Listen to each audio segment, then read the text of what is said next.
So this is our rectangular planter.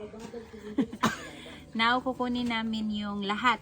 Ito, yung lettuce. Kukunin namin siya lahat. Iiwan namin yung pakchoi kasi na-harvest na namin yun sa baba. Kasi itong planter ay hahatiin namin siya. Dahil masyado siyang malalim, sayang yung soil, hindi nagagamit, half. Pwede pa itong maging dalawa, kuya. We can make this 2 planters. So, we will, after this, I think our plan is eggplant and then cucumber. But we will still plant this lettuce because you like it.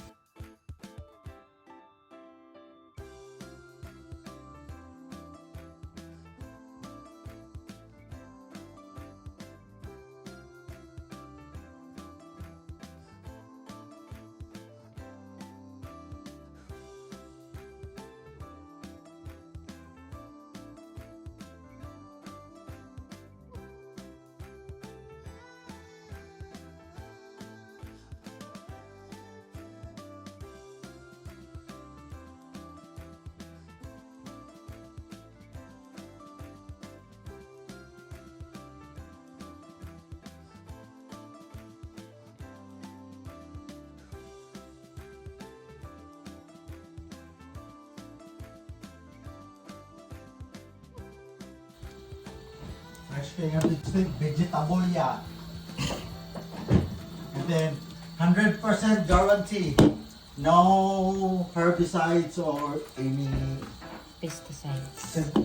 synthetic stuff.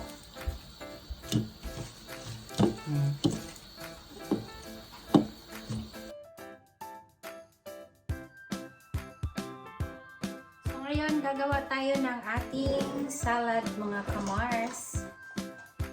So ito na yung hinugasan at dinrain nating lettuce. Yan, baby lettuce pa siya. Ganyan yung itsura. So, lalagay natin siya sa bowl. Ayan. Transfer natin siya dyan. So ito guys, kakainin namin ito lahat. Yeah, just for tonight.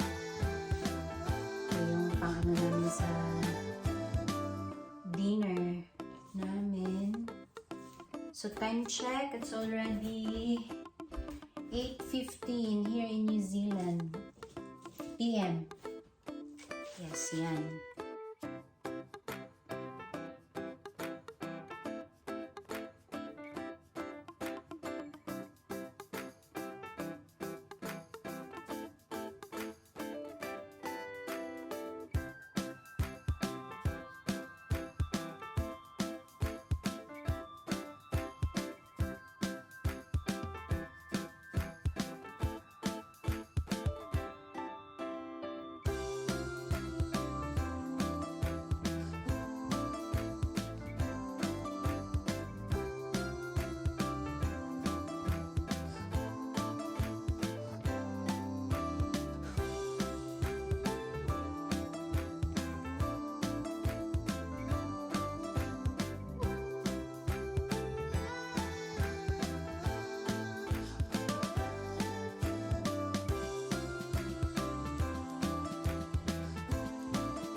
careful of the knife, ma'am.